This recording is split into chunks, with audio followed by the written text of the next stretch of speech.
మన ఆలయాలు దేశవ్యాప్తంగా ఒక 32,000 పైన 36,000 36,000 పైన కనుమరుగయ్యాయి.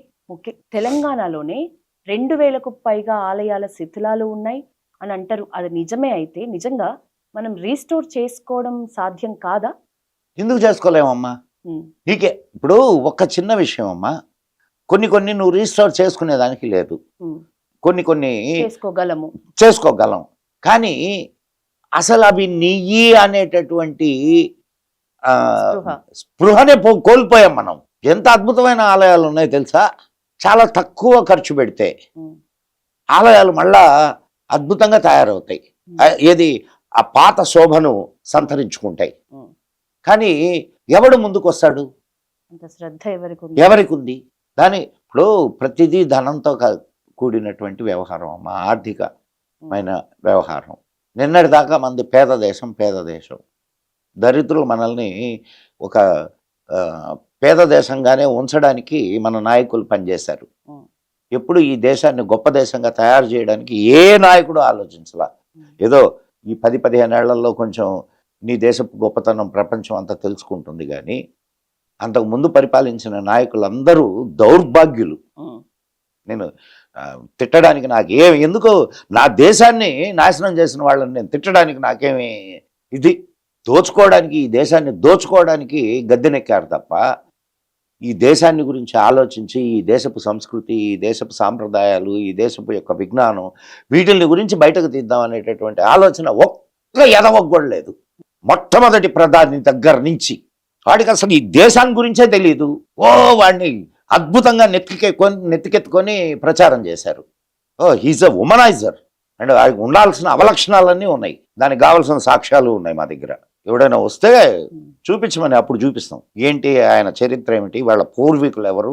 మీ అభిప్రాయం ప్రకారం మన దేశ చరిత్రను కానీ, మన హిందూయిజంని కానీ, మన సంస్కృతి సంప్రదాయాలని కానీ ఎక్కడో ఒక చోట మైండ్లో పెట్టుకుని నడుస్తున్న పాలకులు ఉన్నారు అని అంటే ఎవరవుతారు? ఇప్పటికి కూడా లేరు. ఇప్పుడు ఈ జాతిని నిద్రలేపడానికి మాత్రమే జరుగుతున్నది. సరిపోదమ్మా. చరిత్ర అసలు అమ్మాయి, మొట్టమొదటి నీ సెంట్రల్ ఎడ్యుకేషనల్ మినిస్టర్ ఎవడో తెలుసా నీకు? ఆయన ఆ ఎడ్యుకేషనల్ మినిస్టర్ ఈ దేశపు వాడే కాదు. By birth he is from Iran. Educational minister. అందుకే మన ఎడ్యుకేషన్ సిస్టమ్ ఇట్లుంది. అందుకే ముస్లిం రాజులు ఈ దేశానికి గొప్ప మహారాజులు అయ్యారు. నీ దేశంలో ఉన్నటువంటి వీరులు ఏమయ్యారు? నీ దేశంలో ఉన్నటువంటి టెక్నాలజీ ఏమైంది? నీ దేశంలో ఉన్న సైన్స్ ఏమైంది? ఇన్ని వేల సంవత్సరాల నుంచి వస్తున్నటువంటి ఒక అద్భుతమైన జాతి ఇది. ఇంకా ఇది ఆనాటి అంటే ఆ సంస్కృతిని ఇంకా కాపాడుకుంటున్నటువంటి ఏకైక జాతి ఏదైనా ఉందంటే అది సనాతన ధర్మం. సనాతన ధర్మం అంటే ఏంటి? అది ఎట్లా తెలుసుకోవాలి? అమ్మాయి, ఒక ఇప్పుడు ఇక్కడ నువ్వు ఈయనే పూజించు, నువ్వు ఇట్నే పూజించు, ఇట్నే చెయ్యి అని చెప్పరు. ఇక్కడ you have every facility to pray on your own. And కానీ ఒక జీవన విధానాన్ని ఇక్కడ చెప్తారు. ఆ జీవన విధానాన్ని నువ్వు పాటిస్తే నువ్వు హిందువే, నువ్వు సనాతన ధర్మానికి సంబంధించినటువంటి వాడివే. ఆ జీవన విలువలు ఏవైతే ఉన్నాయో, ఆ జీవన విధానం ఏదైతే ఉందో అది. అంతేగాని ఇక్కడ నా దేవుణ్ణి నిన్ను నమ్మకపోతే నిన్ను చంపేస్తా, లేకపోతే నా దేవుణ్ణి నమ్ము, రా రా రా ఇదిగో నువ్వు బియ్యం తీసుకో, నువ్వు లేకపోతే ఎమోషనల్గా బ్లాక్మెయిల్ చేయడం, ఇట్లాంటివి ఉండవు ఇక్కడ. నీకు ఇక్కడ సత్యం చెప్తారు, నువ్వు దేవుడు అంటే ఏందో చెప్తారు. ఇప్పుడు ఇందాక మనం అనుకున్నావు, నువ్వు అడిగే అఘోరాలు అని. ఎన్ని రకాల సాంప్రదాయాలు ఉన్నాయి తెలుసా? అక్కడికి 13 అఖాడాలు వస్తాయి. ఏది ఇక్కడికి 13 అఖాడాలు వస్తాయి కుంభమేళాకి. అంటే ప్రముఖమైన, అంటే వాళ్ళతోటే మొదలవుద్ది. అవి కాకుండా అనేక ఆశ్రమాలు, అనేక పద్ధతుల్లో ఉన్నటువంటి వాళ్ళు వస్తారు. ఇవన్నీ ఏం చెప్తున్నాయి నీకు? జీవన విధానం చెప్తున్నాయి. ఇవన్నీ కూడా దేవుణ్ణి ఎలా చేరాలో చెప్తున్నాయి. దేవుణ్ణి చేరడానికి మార్గం ఏమిటి చెప్తున్నాయి, సాధనలు ఏమిటి చెప్తున్నాయి. ఒక్కొక్కటి ఒక్కొక్క సాధన, ఒకరు యోగ మార్గంలో సాధన చేస్తారు, ఒకరు ధ్యాన మార్గంలో సాధన చేస్తారు, ఇంకొకరు రాజయోగము, కంఫర్ట్ని ఇట్లా బట్టి. చాలా చాలా రకాల విధానాలు ఉన్నాయి. ఏ విధానంలో అయినా సరే నువ్వు Ultimate గా సత్యాన్ని తెలుసుకో, మీరు అన్నట్లు మూలాన్ని తెలుసు. మూలాన్ని తెలుసుకో. ఏకం సత్ విప్రా బహుదా వదంతి, ఉన్నది ఒకటే సత్యం, పండితులు అనేక రకాలుగా దాన్ని చెబుతారు. మనకు ఆత్మవత్ సర్వభూతాన్ని, ఇక్కడ దేవుడు అనేవాడు వేరే ఎక్కడా లేడు, ఆ తత్వం నీలో కూడా ఉంది. కాబట్టే రాముడు మనిషిగా పుట్టి దేవుడయ్యాడు. ఇక్కడ ఉన్నటువంటి తత్వం ఏందయ్యానంటే, నువ్వు అన్నవే సనాతన ధర్మం యొక్క మూలం ఏమిటయానంటే మనిషిని మనిషిగా చేయడం, ఉమ్, మనిషిని దివ్యుడుగా చేయడం, మనిషిని దేవుడిగా తయారు చేయడం. సనాతన. అది సనాతన ధర్మం. నిన్ను నువ్వు సంస్కరించుకుంటూ వెళ్ళడం. అందుకే వివేకానందుడు చెప్తాడు. వివేకానందుడు ఏం చెప్తాడనంటే, నిన్ను నువ్వు సంస్కరించుకునేటటువంటి దానికి వచ్చినటువంటి గొప్ప వ్యాయామశాలే ఈ భూమి అంటాడు. నువ్వు ఇక్కడ పుట్టావు అనంటే నిన్ను నువ్వు సంస్కరించుకోవడానికి చేసే వ్యాయామం ఇదంతా. మన దగ్గర మత మార్పిడులు పెరిగిపోతున్నాయి. ఆ? మతం మత నీకు మార్పిడులు కాదమ్మా. ఏకంగా. ఇప్పుడు ఒక విషయం చెప్తాను నేనమ్మా. ఆ, నీ గురించి నువ్వు చెప్పకపోతే ఆ, ఇంకొకటి చెప్పిందే నిజం. అంతే. దానికి తోడు ఇంకొకటి, వాళ్ళకన్నీ ఎమోషనల్గా వాళ్ళని బ్లాక్మెయిల్ చేస్తారు. అండ్ అనేక రకాల నాటకాలు వేసి వాళ్ళని చూడు. నువ్వు కొన్ని కానీ చూస్తే వాడు స్టేజ్ మీదకి వస్తాడనమాట.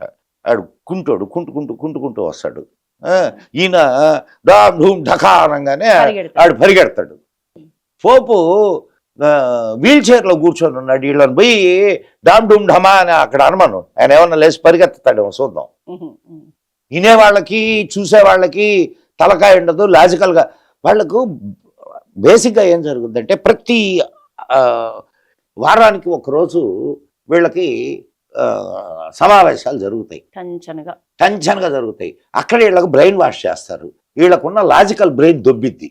దాంతో వాడు ఆలోచించడానికి ఇప్పుడు మనకు అట్లా ఒక రోజన్నా లేదు కదా సార్. అవసరం లేదు. నీ ఇష్టం, ఆ, నీ ఇష్టం. ఉమ్, ఇక్కడ నాది వ్యాపారం కాదు ఇది. ఉమ్, ఇది సనాతన ధర్మం వ్యాపారం కాదు. దశంభాగాలు ఇవ్వబల్లా నువ్వు, ఉమ్, అర్థమైందా? ఉమ్, జకాతులు ఇవ్వబల్లా. ఉమ్. నువ్వు దేవాలయానికి వెళ్తే పూజారి హారతి ఇస్తే నీ ఇష్టం. 10 పైసలు వెయ్యి, 10 దక్షిణ. రూపాయలు వెయ్యి, 100 వెయ్యి, నీ ఇష్టం. ఉమ్, అది కూడా పాపం వాళ్ళకి జారడంలే. అవును. సరిపోతాయంటారా? యూపీ యోగి సర్కార్ తీసుకొచ్చిన మత మార్పిడులు చేస్తే బలవంతపు జైలు శిక్ష, ఇవి సరిపోతాయా? చాలదమ్మా, ఉమ్, చాలదమ్మా. ఉమ్, ఇంకా కఠినమైనటువంటి చట్టాలు రావాలా.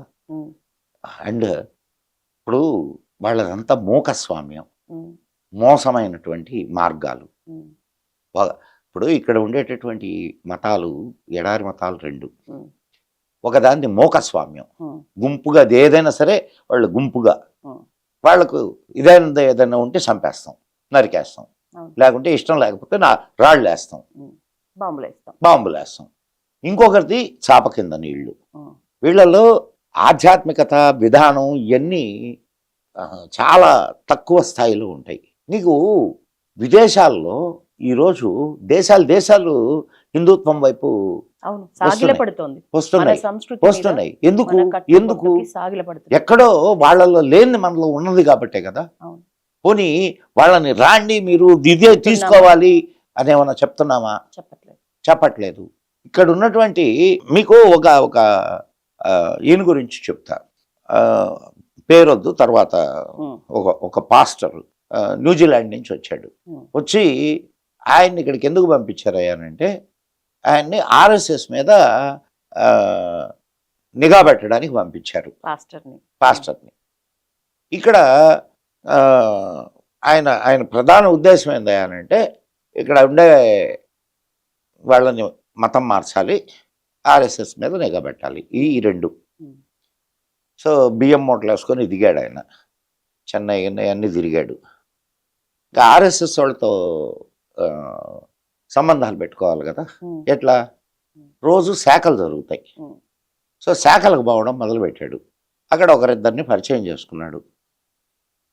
వాడికి ఏం చెప్పి పంపించారంటే, ఆర్ఎస్ఎస్ అనేది ఒక దుర్మార్గమైన సంస్థ, ఉమ్, అది బైబిల్ని కాల్చింది, ఉమ్, అండ్ క్రిస్టియన్ అని అంటే వాళ్ళు అరాచకాలు చేస్తారు, అది ఇది అని చెప్పి పంపించారు.